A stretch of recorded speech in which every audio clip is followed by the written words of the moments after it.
اور اے نبی، لوگ آپ سے حیض کے بارے میں سوال کرتے ہیں، کہہ دیجیے وہ تو گندگی ہے، تم حیض کی حالت میں عورتوں سے الگ رہو اور ان سے ہم بستری نہ کرو یہاں تک کہ وہ پاک ہو جائیں، پھر جب وہ پاک ہو جائیں تو ان کے پاس جاؤ جہاں سے اللہ نے تمہیں حکم دیا ہے، بے شک اللہ توبہ کرنے والوں کو پسند کرتا ہے اور پاک صاف رہنے والوں کو پسند کرتا ہے۔ تمہاری عورتیں تمہاری کھیتی ہیں، بس تم جس طرح سے چاہو اپنی کھیتی میں آؤ اور تم اپنی ذات کے لیے نیک عمل آگے بھیجو اور اللہ سے ڈرو اور جان لو بے شک ایک دن تمہیں اس سے ملنا ہے اور مومنوں کو خوشخبری سنا دیجیے۔ یہاں پہ یہ کچھ حیض کے متعلق اور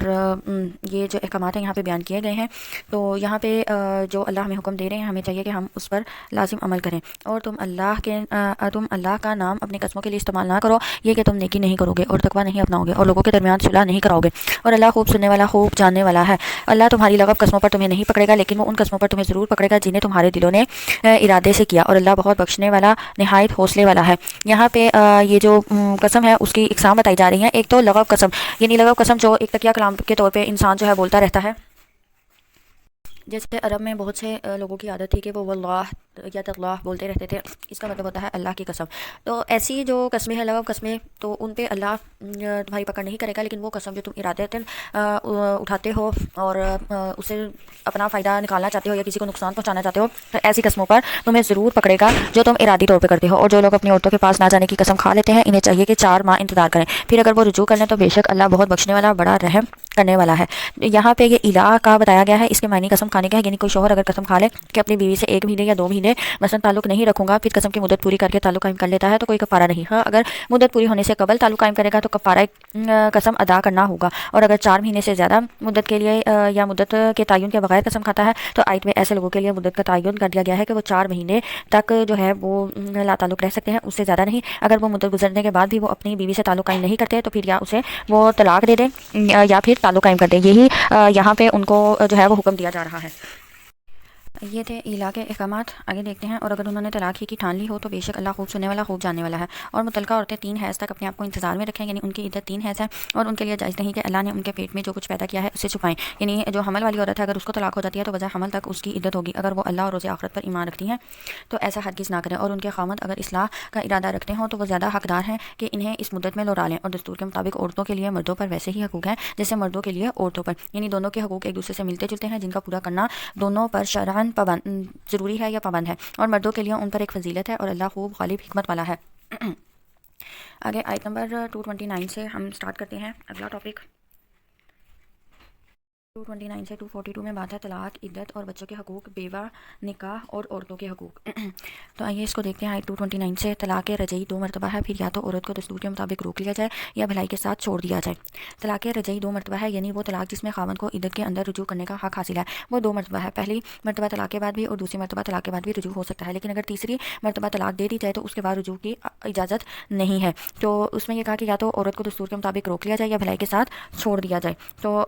تیسری مرتبہ طلاق دے کر اچھے سے اس کو رخصت کر دیا جائے، یعنی اس کو اس کی تذلیل کیے بغیر اس کو اچھے سے رخصت کر دیا جائے، اور تمہارے لیے یہ جائز نہیں کہ تم انہیں جو دے چکے ہو اس میں سے کچھ واپس لے لو یہ کہ دونوں کو ڈر ہو کہ وہ اللہ کی حدیں قائم نہ رکھ سکیں گے، بس اگر تمہیں ڈر ہو کہ وہ دونوں اللہ کی حدیں قائم نہ رکھ سکیں گے تو ان دونوں پر کوئی گناہ نہیں کہ عورت فدیے میں وہ مال دے کر خلا حاصل کر لے، یہ اللہ کی حدیں ہیں سو تم ان سے آگے نہ بڑھو، اور جو لوگ اللہ کی حدوں سے تجاوز کرتے ہیں وہی ظالم ہے۔ پھر اگر وہ خاوند اسے تیسری طلاق دے دے تو اس کے بعد وہ عورت اس کے لیے حلال نہیں یہاں تک کہ وہ اس کے علاوہ کسی اور خاوند سے نکاح کرے، پھر اگر وہ بھی اسے طلاق دے دے تو ان دونوں یعنی سابقہ میاں بیوی پر کوئی گناہ نہیں کہ وہ آپس میں رجوع کر لیں، اگر وہ دونوں خیال کریں کہ وہ اللہ کی حدیں قائم رکھ سکیں گے، اور یہ اللہ کی حدیں ہیں وہ انہیں ان لوگوں کے لیے بیان کرتا ہے جو علم رکھتے ہیں۔ یہاں پہ جو حلالہ ہے اس کی وضاحت کی گئی ہے، لیکن جو حلالہ ہے اس کا جو طریقہ یہاں پہ رائج ہے اس کو مطلب حلالہ جو ہے وہ جائز ہی نہیں ہے۔ ہمارے ہاں یہ طریقہ رائج ہے کہ اگر میاں بیوی کے درمیان طلاق ہو جاتی ہے تو اس کے بعد وہ بیوی جو ہے وہ کسی اور مرد سے نکاح کرتی ہے اس نیت کے ساتھ کہ اس سے طلاق لے گی اور پھر واپس اپنے پہلے شوہر سے وہ نکاح کرے گی، تو ارادتاً ایسا کرنا جو ہے ہمارے ہاں یہ حلالہ کہلاتا ہے، لیکن یہ حلالہ اسلام کے مطابق جائز نہیں ہے۔ حلالہ اگر یہ جو حلالے کی صورت ہے یہ اگر قدرتی طور پہ بن جائے کہ نکاح کے بعد مطلب طلاق ہو گیا میاں بیوی کا، تو اس کے بعد بیوی نے کسی اور مرد سے نکاح کر لیا ہے، تو وہ جو مرد ہے یا جو دوسرا شوہر ہے وہ مر جاتا ہے یا پھر ان کے درمیان طلاق ہو جاتی ہے قدرتی طور پہ غیر ارادی طور پہ، تو پھر وہ اپنے پہلے شوہر سے نکاح کر سکتی ہے۔ تو اس طرح جو ہے یہ جائز ہے، بٹ ارادہ نکاح اس نیت سے کرنا کہ طلاق لے کر پھر پہلے شوہر سے نکاح کیا جائے گا تو یہ جائز نہیں ہے۔ اور جب تم عورتوں کو پہلی یا دوسری طلاق دو پھر ان کی عدت پوری ہونے کو ہو تو انہیں دستور کے مطابق روک لو یا انہیں دستور کے مطابق چھوڑ دو۔ اور انہیں ستانے کے لیے نہ روکو تاکہ تم زیادتی کرو، اور جو کوئی ایسا کرے گا وہ یقیناً اپنے آپ پر ہی ظلم کرے گا۔ اور تم اللہ کی آیتوں کو ہنسی مذاق نہ بناؤ، اور اللہ کی طرف سے تم پر جو انعام ہوا ہے اسے یاد کرو، اور اس کتاب اور حکمت کو بھی یاد کرو جو اس نے تم پر نازل کی، وہ تمہیں اس کی نصیحت کرتا ہے، اور تم اللہ سے ڈرو اور جان لو بے شک اللہ ہر چیز کو خوب جاننے والا ہے۔ اور جب تم عورتوں کو طلاق دو پھر وہ اپنی عدت کو پہنچ جائے تو تم انہیں اس بات سے مت روکو کہ وہ اپنے پہلے خاوندوں سے نکاح کریں جبکہ وہ دستور کے مطابق آپس میں راضی ہوں۔ یہ اس شخص کو نصیحت کی جاتی ہے جو تم میں سے اللہ اور آخرت کے دن پر ایمان رکھتا ہے۔ تمہارے لیے بہت سلجھا ہوا اور زیادہ پاکیزہ طریقہ یہی ہے، اور اللہ جانتا ہے اور تم نہیں جانتے۔ اور مائیں اپنی اولاد کو پورے 2 سال دودھ پلائیں، یہ اولاد کا حق ہے کہ ماں جو ہے بچے کو 2 سال تک دودھ پلائے۔ یہ حکم اس شخص کے لیے ہے جو دودھ پلانے کی مدت پوری کرنا چاہے۔ اس صورت میں باپ کے ذمہ ہے کہ ان ماؤں کو دستور کے مطابق کھانا اور کپڑا دے۔ یہاں پہ مولود لہو سے مراد باپ ہے، اور طلاق ہو جانے کی صورت میں شیرخوار بچے اور اس کی ماں کی کفالت کا جو مسئلہ ہے یہ ہمارے معاشرے میں بہت پیچیدہ بن جاتا ہے۔ اسی وجہ سے شریعت اور اس کی وجہ شریعت سے انحراف ہے۔ اگر حکم الہی کے مطابق خاوند اپنی طاقت کے مطابق متعلقہ عورت کی روٹی کپڑے کا ذمہ دار ہو جس طرح کے اس آیت میں کہا جا رہا ہے تو یہ معاملات جو ہیں یہ بہت آسانی سے حل کیے جا سکتے ہیں۔ اس صورت میں باپ کے ذمہ ہے کہ ان ماؤں کو دستور کے مطابق کھانا اور کپڑا دے، کسی جان پر اس کی گنجائش سے زیادہ بڑھ کر بوجھ نہ ڈالا جائے، نہ ماں کو اس کے بچے کی وجہ سے تکلیف دی جائے اور نہ ہی باپ کو اس کے بچے کی وجہ سے تنگ کیا جائے۔ اور اگر باپ مر جائے تو اس کے وارث کا یہی ذمہ ہے، یعنی باپ کے بعد جو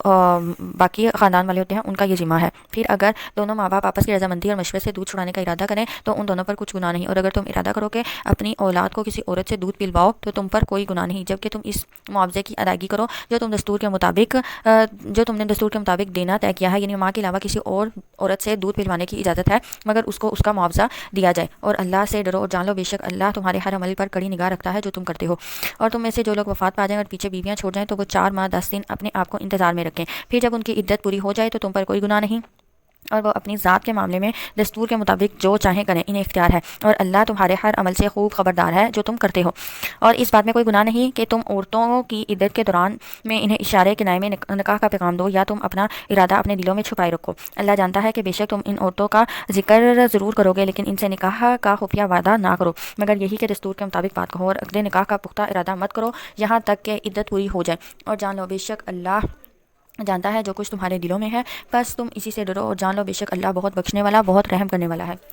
تم پر کوئی گناہ نہیں اگر تم عورتوں کو طلاق دے دو جب کہ تم نے انہیں ہاتھ نہ لگایا ہو اور نہ ہی ان کے لیے کچھ مہر مقرر کیا ہو، اور انہیں کچھ مال و متاع دو، اور وسعت والے آدمی پر اس کی حیثیت کے مطابق سے اور تنگ دست پر اس کی حیثیت کے مطابق، یعنی جو حق مہر ہے وہ وسعت والا اپنی حیثیت کے مطابق دے گا اور تنگ دست جو ہے وہ اپنی حیثیت کے مطابق۔ فائدہ پہنچانا ہے معروف طریقے سے، یہ نیکی کرنے والوں پر لازم ہے۔ اگر تم انہیں ہاتھ لگانے سے پہلے طلاق دے دو جبکہ تم ان کے لیے مہر مقرر کر چکے ہو تو اس مہر کا نصف ادا کرنا ہوگا جو تم نے مقرر کیا ہو۔ ہاں وہ عورتیں چاہیں تو مہر معاف کر سکتی ہیں یا وہ شخص معاف کر سکتا ہے جس کے ہاتھ میں عقد نکاح ہے، اور تم معاف کر دو، یہ تقویٰ کے زیادہ قریب ہے۔ اور تم آپس میں بھلائی اور احسان کا برتاؤ کرنا مت بھولو، بے شک اللہ تمہارے ہر عمل پر نگاہ رکھتا ہے جو تم کرتے ہو۔ اور تم سب نمازوں اور خاص طور پر درمیان والی نماز کی حفاظت کرو۔ تمام ہی نمازوں کی حفاظت کا حکم دیا گیا ہے مگر درمیانی نماز جو عصر کی نماز ہے اس کا خاص طور پر حکم دیا گیا ہے۔ درمیان والی نماز سے مراد عصر کی نماز ہے جس کو حدیث رسول صلی اللہ علیہ وسلم نے متعین کر دیا، جس میں نبی صلی اللہ علیہ وسلم نے خندق والے دن عصر کی نماز کو صلاۃ وسطیٰ قرار دیا اور اللہ کے سامنے عاجزی کرنے والے بن کر کھڑے ہو۔ پھر اگر تم خوف کی حالت میں ہو یا پیدل یا سوار ہی نماز پڑھ لو، پھر جب تم امن میں ہو جاؤ تو اللہ کو یاد کرو جس طرح اس نے تمہیں وہ سکھایا جو تم نہیں جانتے تھے۔ اور تم میں سے جو لوگ وفات پا جائیں اور بیویاں چھوڑ جائیں ان پر اپنی بیویوں کے حق میں وصیت کرنا لازم ہے کہ انہیں خرچ دیا جائے اور ان کو 1 سال تک گھر سے نہ نکالا جائے، یعنی اگر کوئی عورت بیوہ ہو جاتی ہے تو 1 سال تک اس کو اس گھر سے نہیں نکالا جانا چاہیے، یا وہ 1 سال سے اس گھر سے نہ جائے، عدت بھی اپنی وہیں پوری کرے اور 1 سال وہاں پہ گزارے، پھر وہ جو چاہے اپنی زندگی کے بارے میں فیصلہ کر سکتی ہے۔ لیکن ہمارے ہاں کیا ہوتا ہے کہ ادھر شوہر کا انتقال ہوتا ہے اور دوسری طرف یا تو وہ بیوی جو ہے وہ فوراً گھر چھوڑ کر جانے کے لیے راضی ہوتی ہے اور نکل جاتی ہے، یا پھر جو سسرال والے اور گھر والے جو ہیں وہ اس کو نکال دیتے ہیں، تو اس چیز سے منع کیا گیا ہے۔ شریعت نے ہمیں یہ طریقہ بتلا دیا کہ 1 سال تک انہیں گھر سے نہ نکالا جائے، پھر اگر وہ خود چلی جائیں تو تم پر اس کے بارے میں کوئی گناہ نہیں، جو دستور کے مطابق اپنی ذات کے معاملے میں کریں، اور اللہ غالب خوب حکمت والا ہے۔ اور جن عورتوں کو طلاق دی گئی ہو انہیں بھی دستور کے مطابق کچھ دے دلا کر رخصت کیا جائے ہوتے ہیں وہ ان کو نکال دیتے ہیں، لیکن شریعت ہمیں یہاں یہ طریقہ بتا دیا کہ 1 سال تک انہیں گھر سے نہ نکالا جائے، پھر اگر وہ خود چلی جائیں تو تم پر اس کے بارے میں کوئی گناہ نہیں، جو وہ دستور کے مطابق اپنی ذات کے معاملے میں کریں، اور اللہ غالب ہے خوب حکمت والا ہے۔ اور جن عورتوں کو طلاق دے دی گئی ہو انہیں بھی دستور کے مطابق کچھ دیے دلا کر رخصت کیا جائے، یہ متقی لوگوں پر لازم ہے۔ اللہ اسی طرح تمہارے لیے اپنی آیتیں بیان فرماتا ہے تاکہ تم سمجھو۔ جو وفات کے بعد عدت کی صورتیں ہیں، اس میں ہمارے پاس 3 صورتیں بیان کی جاتی ہیں۔ پہلی صورت نکاح ہوا، رخصتی نہیں ہوئی، حمل نہیں ہے، تو عدت جو ہوگی وہ 4 ماہ 10 دن ہوگی۔ دوسری صورت نکاح ہوا، رخصتی ہوئی، حمل نہیں ہے، 4 ماہ 10 دن عدت ہوگی۔ تیسری صورت نکاح ہوا، رخصتی بھی ہو گئی، حمل بھی ہے، تو بجائے حمل تک یعنی بچے کی پیدائش تک جو ہے وہ عدت عورت جو ہے وہ پوری کرے گی۔ تو یہ صورت ہی وفات کے بعد جو عدت ہے۔ اور مہر کی جو صورتیں ہمارے پاس 4 صورتیں ہیں جو ان آیات میں دیکھی۔ تو پہلی صورت میں ہے کہ نکاح ہوا، مہر کا تقرر نہیں ہوا، یعنی مہر مقرر نہیں ہوا، رخصتی بھی نہیں ہوئی اور طلاق دے دیا جائے، ٹھیک ہے، متع طلاق دے دیا جائے۔ دوسری صورت نکاح ہوا، مہر کا تقرر ہوا، رخصتی نہیں ہوئی، آدھا مہر دے دیا جائے۔ تیسری صورت نکاح ہوا، مہر کا تقرر نہیں ہوا، رخصتی ہوئی، مہر مثل دے دیا جائے۔ صورت نکاح ہوا، مہر مقرر ہوا، رخصتی بھی ہوئی، تو پورا مہر دیا جائے گا۔ آگے آیت نمبر 243 سے پارے کے اختتام تک دیکھتے ہیں۔ اللہ کی قدرت، جہاد اور حضرت داؤد علیہ السلام کا واقعہ۔ اے نبی، کیا آپ نے ان لوگوں کو نہیں دیکھا جو اپنے گھروں سے موت کے ڈر سے نکلے اور وہ کئی ہزار تھے؟ بس اللہ نے ان سے کہا تم مر جاؤ، پھر اس نے ان کو دوبارہ زندہ کیا۔ یہاں پہ یہ کس قوم کے بارے میں ہے، یہ اس کا تو ذکر ہمیں کسی حدیث سے نہیں ملتا، لیکن یہاں پہ اللہ نے اپنی قدرت کی نشانی دکھا دی اور یہ سمجھا دیا کہ اللہ کی تقدیر سے تم بچ کر کہیں نہیں جا سکتے۔ دوسرا یہ کہ انسانوں کی آخری جائے اپنا اللہ ہی کی ذات ہے، اور تیسرا یہ کہ اللہ دوبارہ پیدا کرنے پر قادر ہے۔ بے شک اللہ لوگوں پر فضل کرنے والا، لیکن اکثر لوگ شکر نہیں کرتے۔ تم اللہ کی راہ میں لڑو اور جان لو بے شک اللہ خوب سننے والا، خوب جاننے والا ہے۔ کون ہے جو اللہ کو قرض حسنہ دے، پھر اللہ وہ مال اس کے لیے کئی گنا بڑھا دے؟ قرض حسنہ سے مراد کہ اللہ کی راہ میں جہاد میں مال خرچ کرنا، اور رزق کی کشادگی اور کمی کا اختیار بھی اللہ ہی کے پاس ہے، اور وہ تمہاری آزمائش کرتا ہے، تمہیں رزق کم دے کر بھی اور تمہیں رزق زیادہ دے کر بھی۔ لیکن جو شخص اللہ کی راہ میں خرچ کرتا ہے تو اللہ اس کے مال کو کئی گنا بڑھا دیتے ہیں اور تم اسی کی طرف لوٹائے جاؤ گے۔ اے نبی، کیا آپ نے موسیٰ کے بعد بنی اسرائیل کی ایک جماعت نہیں دیکھی جب انہوں نے اپنے نبی سے کہا آپ ہمارے لیے ایک بادشاہ مقرر کر دیں تاکہ ہم اللہ کی راہ میں لڑیں؟ یہاں پہ یہ کسی قوم کے ان اشراف، سردار اور اہل حل و عقد کو کہا جاتا ہے جو خاص مشیر اور قائد ہوتے ہیں، جو یہ مالا ای کا یہاں پہ جو لفظ ہے اور اس کے جو لغوی معنی وہ بھرنے کے ہیں، اور جس پیغمبر کا یہاں پہ ذکر ہے اس کا نام جو ہے وہ یہ ہے کہ بنو اسرائیل حضرت موسیٰ کے بعد کچھ عرصے تک تو ٹھیک رہے، پھر ان میں انحراف آ گیا، دین میں بدعات ایجاد کر لی، حتیٰ کہ بعد میں بتوں کی پوجا شروع کر دی۔ انبیاء ان کو روکتے رہے لیکن یہ معصیت اور شرک سے باز نہیں آئے۔ اس کے نتیجے میں اللہ تعالیٰ نے ان کے دشمنوں کو ان پر مسلط کر دیا، جنہوں نے ان کے علاقے بھی چھین لیا اور ان کی ایک بڑی تعداد کو قیدی بھی بنا لیا۔ ان میں نبوت وغیرہ کا سلسلہ بھی منقطع ہو گیا۔ بالآخر بعض لوگوں کی دعاؤں سے ایک نبی پیدا ہوئے جنہوں نے دعوت و تبلیغ کا کام شروع کیا۔ انہوں نے پیغمبر سے مطالبہ کیا کہ ہمارے لیے ایک بادشاہ مقرر کریں جس کی قیادت میں ہم دشمنوں سے لڑیں۔ پیغمبر نے ان کے سابقہ کردار کے پیش نظر کہا تم مطالبہ تو کر رہے ہو لیکن میرا اندازہ یہ ہے کہ تم اپنی بات پر قائم نہیں رہو گے، چنانچہ ایسا ہی ہوا جیسا کہ قرآن میں بیان کیا جا رہا ہے۔ تو آگے دیکھتے ہیں اس کو کا حالات ہیں، اس سے تو یہی بات ثابت ہوتی ہے کہ تم اس پر قائم نہیں رہ سکو گے، اور پھر ایسا ہی ہوا تھا۔ چنانچہ اگر تم پر جہاد فرض کر دیا گیا تو تم جہاد نہ کرو۔ اور انہوں نے کہا آخر ہمیں کیا ہوا ہے کہ ہم اللہ کی راہ میں نہ لڑیں جبکہ ہمیں اپنے گھروں اور اپنے بیٹوں سے نکال دیا گیا، یعنی اس وقت تک ان پر جہاد فرض نہیں تھا تو وہ اللہ سے اجازت چاہتے تھے کہ انہیں جہاد کی اجازت دے دی جائے۔ اور یہاں یہ کہا جا رہا ہے کہ اگر تمہیں جہاد کی اجازت دے دی جائے گی تو تم ہرگز جہاد نہیں کرو گے، اور پھر ایسا ہی ہوا تھا۔ پھر جب ان پر لڑنا فرض کر دیا گیا تو ان میں سے تھوڑے سے لوگوں کے سوا سب پھر گئے، اور اللہ ظالموں کو خوب جانتا ہے۔ اور ان کے نبی نے ان سے کہا، اس نبی کا نام جو ہے نا وہ ذکر نہیں کیا جاتا، ایسے ہی مطلب قرآن میں اور باقی کتب میں ہمیں ایسے ہی ملتا ہے کہ بس یہ ایک نبی تھے۔ اور ان کے نبی نے ان سے کہا بے شک اللہ نے تمہارے لیے طالوت کو بادشاہ مقرر کیا ہے۔ انہوں نے کہا ہم پر اس کی بادشاہی کیسے ہو سکتی ہے جبکہ ہم بادشاہی میں اس سے زیادہ حقدار ہیں، اور اسے مال کی وسعت بھی نہیں ملی، یعنی ان کی نظر میں جس کے پاس مال کی وسعت تھی اسے ہی بادشاہ ہونا چاہیے تھا۔ اس نے کہا بے شک اللہ نے اسے تم پر چن لیا ہے، اسے علم اور جسم دونوں میں زیادہ کشادگی دی ہے، یعنی اس کو مال کی بنا پر نہیں بلکہ اس کی حکمت اور اس کی علم اور جسامت کے لحاظ سے جو اس کی کشادگی ہے اس کی بنا پر اس کو یہ بادشاہ دی گئی ہے، اور اللہ جسے چاہتا ہے اپنا ملک عطا کرتا ہے، اور اللہ بڑا وسعت والا خوب جاننے والا ہے۔ اور ان کے نبی نے ان سے کہا بے شک اس کی بادشاہی کی نشانی یہ ہے کہ یہ تمہارے پاس وہ صندوق لائے گا جس میں تمہارے رب کی طرف سے تسکین اور وہ بقیہ چیزیں ہوں گی جنہیں آل موسیٰ اور آل ہارون چھوڑ گئے تھے، اسے فرشتے اٹھا کر لائیں گے، بے شک اس میں تمہارے لیے ایک عظیم نشانی ہے اگر تم مومن ہو۔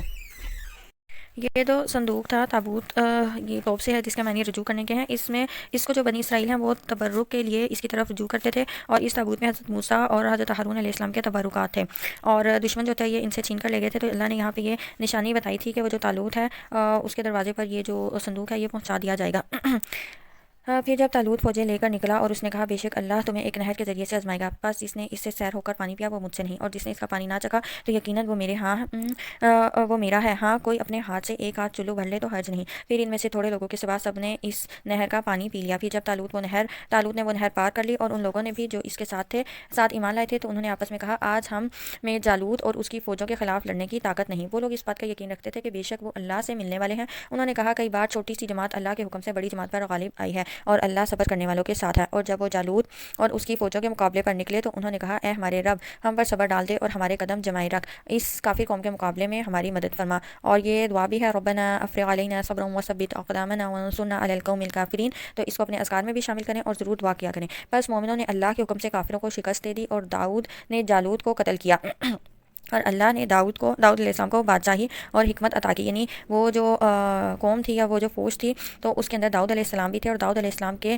ہاتھوں جو ہے جالوت قتل ہوا، اور پھر اللہ نے داؤد علیہ السلام کو بادشاہی اور حکمت عطا کی اور جو چاہا اسے سکھایا۔ اگر اللہ انسانوں کے ایک گروہ کو دوسرے گروہ کے ذریعے سے ہٹاتا نہ رہتا تو یقیناً ساری زمین کا نظام بگڑ جاتا، لیکن اللہ دنیا والوں پر بڑا فضل کرنے والا ہے۔ اس میں اللہ کی ایک سنت کا بیان ہے کہ وہ انسانوں ہی کے ایک گروہ کے ذریعے دوسرے انسانی گروہ کے ظلم اور اقتدار کا خاتمہ فرماتا ہے، اور اگر وہ ایسا نہ کرتا، کسی ایک ہی گروہ کو ہمیشہ قوت اور اختیار سے بہراور کیے رکھتا، تو یہ زمین ظلم و فساد سے بھر جاتی۔ تو یہ قانون الہی اہل دنیا کے لیے فضل الہی کا خاص مظہر ہے، اور اللہ نے یہ ایک فضل کیا ہے دنیا والوں پر۔ یہ اللہ کی آیتیں ہیں، ہم حق کے ساتھ آپ پر ان کی تلاوت کرتے ہیں، اور بے شک آپ رسولوں میں سے ہیں، یعنی اللہ کی جو آیات تلاوت کی جا رہی ہیں یہ حق ہیں، اور آپ صلی اللہ علیہ وسلم اللہ کے رسول ہیں۔ الحمدللہ یہاں پہ ہمارا پارہ نمبر 2 کا دورہ قرآن پورا ہوا۔ انشاءاللہ کوئز آپ کے ساتھ شیئر کر دیا جائے گا، اس کو اچھے سے سنیے گا اور کوئز کو لازمی سالو کیجیے گا۔ انشاءاللہ پھر ملاقات ہوگی، اپنا بہت سارا خیال رکھیے گا۔ السلام علیکم۔